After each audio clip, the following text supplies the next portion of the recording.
Hello student, this is Mohammad Bilal Rahmani. Today we are going to discuss one or more question. Question आपका CSI या net दिसंबर 2015। Question आपका real analysis की point set topology से आपका ये question पूछा गया है। ये क्वेश्चन आपका पार्ट बी का है, 3 मार्क्स का, और इसका बुकलेट कोड ए, क्वेश्चन नंबर 28। ओके, तो क्वेश्चन को पहले एक बार रीडिंग करते हैं, उसके बाद उसके बारे में सोचते हैं। Let A B A closed subset of R means real number, A is not empty, A is not equal to R, then A is the closure of the interior of A. ठीक है, ठीक है। Second, A is countable set, third A is compact set, and fourth is not open. ठीक है, ठीक है। अब अगर A is not empty, second, इसकी सॉल्यूशन के बारे में बात कर लेता हूँ कि फाई और आर ये दो ऐसे सेट्स हैं, यानी एम्प्टी सेट और रियल नंबर, जो कि क्लोज्ड भी हैं और ओपन भी हैं।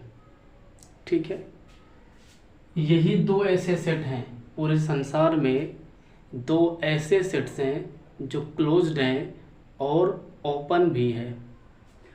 अब इसका मैंने एक कोई सबसेट रियल नंबर का लिया, क्लोज्ड है, क्लोज्ड है, तो एक बात तो क्लियर कट है कि अगर वो क्लोज्ड है तो वो ओपन नहीं हो सकता, क्योंकि यही दो सेट्स ऐसे हैं जो क्लोज्ड हैं और ओपन भी है। अगर इनके अलावा कोई सेट और क्लोज्ड निकाल के लेकर आए आप तो वो ओपन नहीं हो सकता।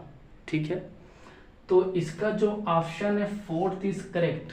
आपका ये क्वेश्चन है, ये आपका क्वेश्चन 3 मार्क्स का है, पार्ट बी का है। बाकी इसके 3 ऑप्शन डिस्कार्ड होने वाले हैं काउंटर एग्जाम्पल से। काउंटर एग्जाम्पल ये, अगर मैं A is equal to natural number ले लेता हूँ, ठीक है।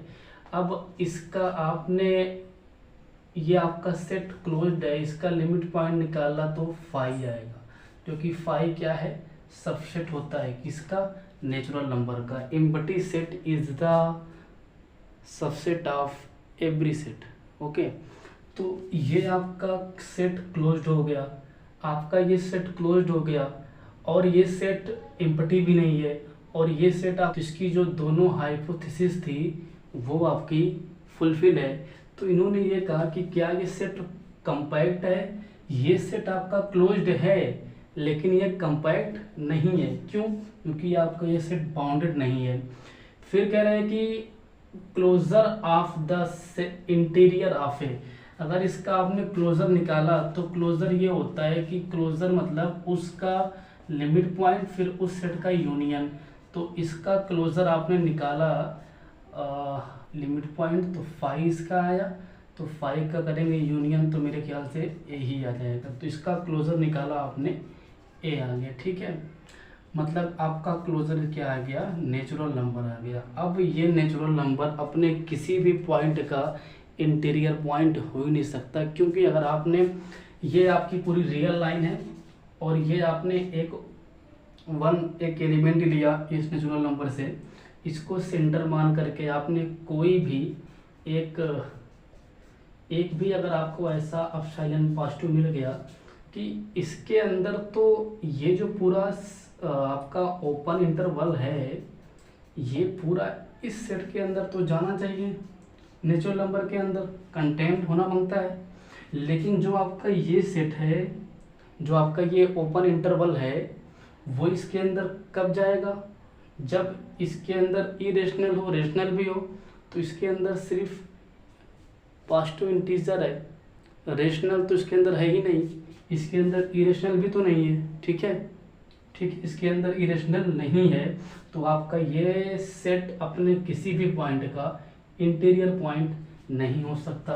फिर कह रहे हैं कि क्या ये काउंटेबल सेट है, अगर मैं एग्जांपल ले लेता हूँ A is equal to close set,